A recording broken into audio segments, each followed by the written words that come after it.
Hello everyone, welcome to Pramod academy. चलिए अभी हम लोग जानेंगे क्लास 10th में ट्रिगोनोमेट्री चैप्टर को जानेंगे और ट्रिगोनोमेट्री का जो बेसिक चीज है उसके बारे में जानेंगे, बेसिक कंसेप्ट क्लियर करेंगे। उसके बाद चैप्टर वाइज ट्रिगोनोमेट्री पढ़ेंगे। तो बेसिक कंसेप्ट में सबसे पहले हम लोग बिहार बोर्ड में जो पूछा जाता है, ये 20 मार्क्स का पूछा जाता है ट्रिगोनोमेट्री हर एक साल बीएससीबी बोर्ड में। तो उस 20 मार्क्स को कैसे लाएंगे तो उसके लिए बेसिक जानेंगे, फिर जो है चैप्टर वाइज हम बताएंगे। तो देखिए ट्रिगोनोमेट्री का बेसिक चीज जो है, ट्रिगोनोमेट्री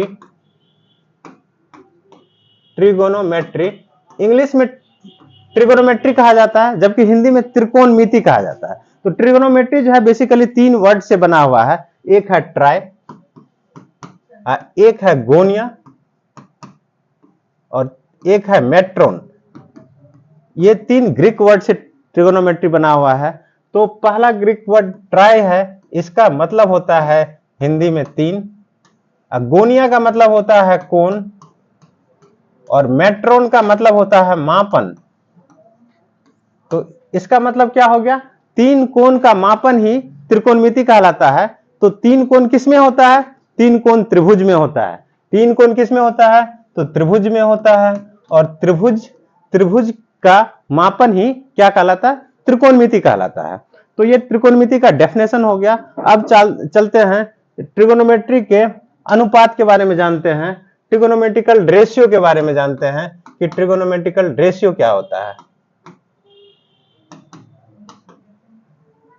ट्रिगोनोमेट्रिकल रेशियो, त्रिकोणमिति का अनुपात क्या होता है, इसका हिंदी हो गया त्रिकोणमिति का अनुपात क्या होता है। तो त्रिकोणमिति का अनुपात जानने के लिए हमें यह देखना पड़ेगा। मान लेते हैं कि ये एक समकोण त्रिभुज है ए बी सी और ये 90 डिग्री का एंगल है। तो इसमें क्या है, 3 भुजा है, 3 साइड्स है और तीनों भुजा का अनुपात यदि हम निकालें तो कितनी पॉसिबिलिटीज होगी भुजाओं का अनुपात का।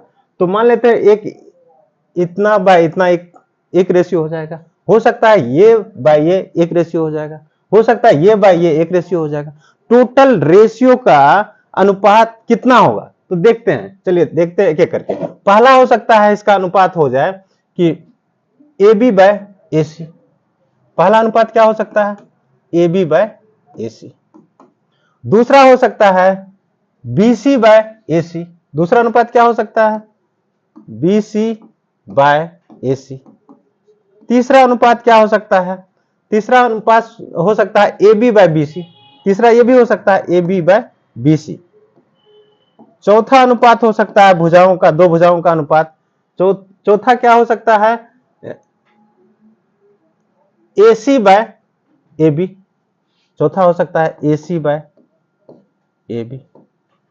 पांचवा क्या हो सकता है, पांचवा अनुपात इसका हो सकता है A C bye B C, A C bye B सी।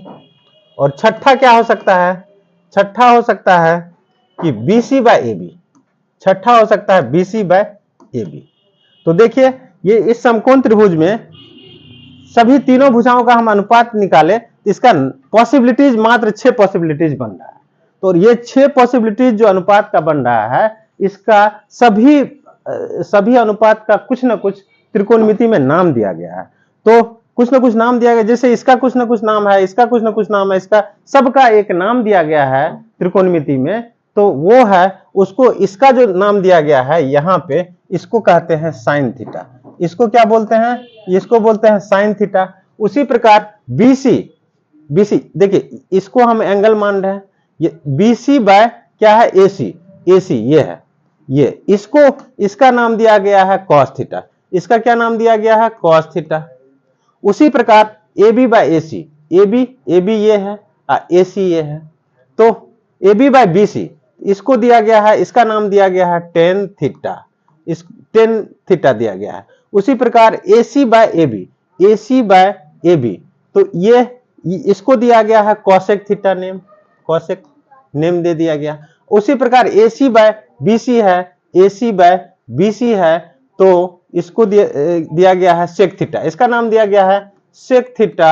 उसी प्रकार B C by A B है, B C by A B है, इसको नाम दिया गया है कॉट थीटा। यानी 6 रेशियो को कुछ ना कुछ नाम दिया गया है, सबका नाम ये सामने लिखा गया है। तो अब देखिए इसका ये फॉर्मूला बन गया है। तो एक बन गया साइन थीटा, पहला था साइन थीटा। तो इसमें क्या था, इसमें था कि इसमें यदि हम राइट एंगल ट्रायंगल यहां पे बना लें, यहां पे बना ले, ये इसको यदि थीटा मान ले, ये एबीसी राइट एंगल ट्रायंगल है। राइट एंगल ट्रायंगल किसे कहते हैं, जिसमें एक एंगल 90 डिग्री का हो उसे राइट एंगल ट्रायंगल कहते हैं। तो यहां पे देखिए यदि इसको हम थीटा ले रहे हैं तो थीटा के सामने का साइड जो है हमेशा क्या कहलाता है, परपेंडिकुलर कहलाता है। तो ये हो गया पी, और थीटा राइट एंगल ट्रायंगल में सबसे बड़ी भुजा को हम लोग क्या कहते हैं, कर्ण कहते हैं, यानी एच कहते हैं। इसको इंग्लिश में हाइपोटेन्यूस कहा जाता है, यानी इसको शॉर्टकट में एच कहा जाता है। और जो थीटा से जो सटा हुआ जो भुजा होता है उसको बेस बोलते हैं, आधार बोलते हैं, इसको बी से डिनोट किया जाता है। तो इस प्रकार यदि हम करें तो साइन थीटा बराबर होगा ये पी बाय एच। उसी प्रकार कॉस थीटा बराबर, ये फॉर्मूला बन जाता है, ये जो ट्रिगोनोमेट्रिकल रेशियो है ये फॉर्मूला बन जाता है, ये आप लोगों को याद रखना पड़ेगा। तो उसी प्रकार कॉस थीटा बराबर होता है B by H, cos theta बराबर बी बाय एच होता है। और तीसरा जो होता है ट्रिगोनोमेट्रिकल रेशियो में टेन थीटा होता है, टेन थीटा बराबर पी बाय बी होता है, पी बाय बी होता है। और टेन थीटा के बाद कॉसेक थीटा का होता है एच बाय पी, और अगला होता है सेक थीटा का होता है एच बाय बी, और कॉट थीटा होता है, कॉट थीटा का बी बाय पी होता है। यही 6 ट्रिगोनोमेट्रिकल रेशियो है, ये फॉर्मूला है, इसको याद ही रखना पड़ेगा। इसके लिए एक छोटा सा ट्रिक है, मैं ये ट्रिक बताता हूं, उससे भी आप याद रख सकते हैं। जैसे चलिए देखते हैं इसका ट्रिक क्या हो सकता है। एक छोटा सा ट्रिक है इसके लिए, पंडित बद्री प्रसाद बट्टे हरी हरी बोल।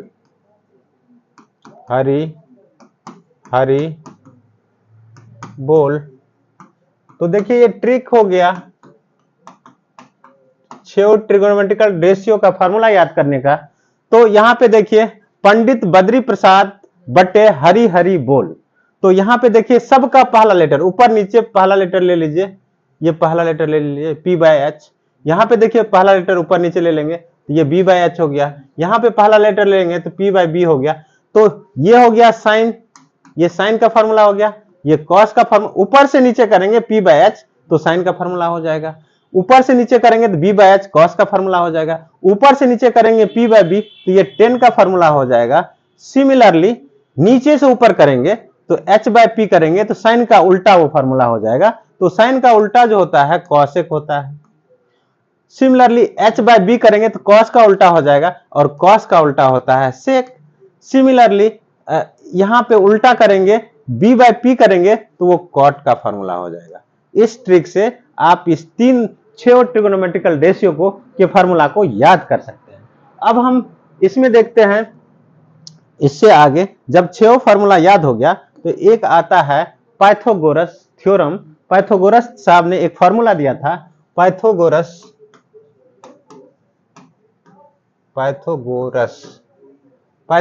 थ्योरम में राइट एंगल ट्रायंगल के लिए उन्होंने एक बहुत फेमस फॉर्मूला दिया था पाइथागोरस साहब ने। और ये राइट एंगल ट्रायंगल है ए बी सी। इसके लिए उन्होंने बोला था किसी भी राइट एंगल ट्रायंगल में जो हाइपोटेन्यूज है एच जो है ये सबसे बड़ी भुजा होती है और इसका स्क्वायर जो होता है हाइपोटेनस का स्क्वायर इस दोनों भुजाओं के स्क्वायर के सम के बराबर होता है। उन्होंने क्या बोला था, एच का जो स्क्वायर होगा, एच का स्क्वायर इस पी और बी के स्क्वायर के पी के स्क्वायर और बी के स्क्वायर के सम के बराबर होगा। इन्होंने पाइथागोरस साहब ने बोला था। तो ये फॉर्मूला भी आपको याद रखना पड़ेगा। यदि दो वैल्यू दिया हुआ हो, तीसरा निकालना हो तो ये फॉर्मूला से आपको निकालना पड़ेगा। तो ये पाइथागोरस का फॉर्मूला भी याद रखना पड़ेगा। चलिए एक चीज और देख लेते हैं। अभी जैसा कि हमने जाना क्या कि 6 ट्रिगोनोमेट्रिकल रेशियो है, क्या क्या, एक है साइन थीटा, एक है साइन थीटा, साइन थीटा का फॉर्मूला था p/h, दूसरा था कॉस थीटा, कॉस थीटा का फॉर्मूला था b/h, तीसरा था टेन थीटा, टेन थीटा का फॉर्मूला था p/b, चौथा था कॉसेक थीटा, कॉसेक थीटा का फॉर्मूला था h/p, और पांचवा था सेक थीटा, सेक थीटा का फॉर्मूला था h/b, और छठा था कॉट थीटा, और कॉट थीटा का फॉर्मूला था b/p। तो एक सवाल आता है, यहाँ पे पूछा जाता है जनरली कि इस फॉर्मूला को देखते हुए क्या आप बता सकते हैं किस ट्रिगोनोमेट्रिकल रेशियो का वैल्यू 1 से कम होगा। तो 1 से कम, इसमें 6 आपके पास ट्रिगोनोमेट्रिकल रेशियो है, तो 1 से कम किसका वैल्यू होगा। तो देखिए 1 से कम वैल्यू, 1 से वैल्यू कम कब होता है, सपोज लिखा हुआ है 3/5 या 5/3, यदि ये ऊपर वाले को न्यूमरेटर कहते हैं, नीचे वाले को डिनोमिनेटर कहते हैं, यानी हिंदी में कहेंगे तो ऊपर वाले को अंश कहते हैं, नीचे वाले को हर कहते हैं। तो अंश और हर में यदि हर वाला बड़ा हो तो क्या होता है, हमेशा उसका मान 1 से छोटा होता है। तो इसमें देखिए हर का मान बड़ा होने के कारण इसका मान हमेशा 1 से छोटा होगा। और इस दूसरे वाले में देखिए अंश का मान बड़ा है, जब अंश का मान यानी न्यूमरेटर का मान बड़ा होता है तो उसका वैल्यू जो होगा हमेशा ग्रेटर देन 1 होगा। तो यदि इस ट्रिगोनोमेट्रिकल रेशियो का बात करें, इसमें कोई पूछे किसका मान 1 से हमेशा छोटा होता है, तो इसमें देखिए जो नीचे बड़ा हो उसका मान हमेशा क्या होगा, 1 से छोटा होगा। तो नीचे सबसे बड़ा कहां कहां है, इसको देखने के लिए हमें इस फॉर्मूला को देखना पड़ेगा कि नीचे सबसे बड़ा कहां कहां है। तो नीचे जो बड़ा होता है वो h, सबसे बड़ी भुजा को h कहते हैं। तो जहां जहां नीचे h होगा वो सबसे बड़ी होगी। तो देखिए यहां पे देखिए नीचे h है, इसमें नीचे h है, और इसमें नीचे h है, बाद बाकी किसी में भी नीचे h नहीं है। तो जहां जहां नीचे h है उसका मान क्या होगा, वो नीचे की संख्या बड़ी होने के कारण उसका फाइनल रिजल्ट क्या होगा, 1 से छोटा होगा। तो ये दोनों साइन थीटा और कॉस थीटा में नीचे h होने के कारण, इस दोनों में नीचे h होने के कारण क्या हो जाएगा, इसका जो रिजल्ट आएगा वो लेस देन 1 होगा। तो इस दोनों का रिजल्ट क्या हो जाएगा, लेस देन 1। यदि एग्जाम में ऐसा पूछा जाए 6 ट्रिगोनोमेट्रिकल रेशियो में किसका मान 1 से कम होता है, तो वो साइन थीटा और कॉस थीटा का मान 1 से कम होता है। तो ये फॉर्मूला हो गया। अब कुछ और बेसिक आइडिया हम लोग देख लेते हैं ट्रिगोनोमेट्री में। तो एक कुछ फॉर्मूलाज होता है, इसमें कुछ फॉर्मूला आपको याद रखना पड़ेगा जिसके आधार पे सवाल सॉल्व होता है। जैसे देखिए तीन फॉर्मूला बहुत ही इंपॉर्टेंट फॉर्मूला है ट्रिगोनोमेट्री का, वो है sine square theta plus cos square theta बराबर 1। एक ये फॉर्मूला है। दूसरा फॉर्मूला है sec square theta minus tan square theta बराबर 1 होता है। और तीसरा फॉर्मूला है कॉसेक स्क्वायर थीटा और माइनस कॉट स्क्वायर थीटा बराबर 1 होता है। ये तीनों फॉर्मूला बहुत ही इंपॉर्टेंट है। इसके बिना ट्रिगोनोमेट्री का कुछ चैप्टर का सवाल सॉल्व नहीं हो सकता है, जो बिहार बोर्ड में 5 मार्क्स में पूछा जाता है। तो इस तीनों फार्मूला को याद रखिए, इसके आधार पे 3 फार्मूला और निकलेगा। सपोज देखिए जैसे ये नीचे वाला है cosec square theta minus cot square theta, देखिए इसे 2 फार्मूला और कैसे बनेगा। तो कॉसेक स्क्वायर थीटा और इस कॉट स्क्वायर थीटा को उस साइड लेके चले जाएंगे तो क्या हो जाएगा, 1 प्लस कॉट स्क्वायर थीटा। ये भी एक फार्मूला हो गया। तो इसको भी, इस फार्मूला को भी आपको याद रखना पड़ेगा। यदि इसमें से स्क्वायर हटा देंगे, स्क्वायर को दूसरे साइड ले जाएंगे तो क्या हो जाएगा, कॉसेक थीटा बराबर √1 प्लस कॉट स्क्वायर थीटा हो जाएगा। तो ये भी एक फार्मूला है। तो ये भी एक फार्मूला डिराइव हो गया। यानी मेन फार्मूला ये तीनों है, इससे आप 2 और फार्मूला डिराइव कर सकते हैं। तो इस तरीके से बेसिक फार्मूला हो गया। अब हम नेक्स्ट क्लास में जो बताएंगे वो केसी सिन्हा से क्लास 10th का चैप्टर वाइज सॉल्यूशन बताएंगे, और ये सीरीज ट्रिगोनोमेट्री का कंटिन्यूअसली आता रहेगा। धन्यवाद।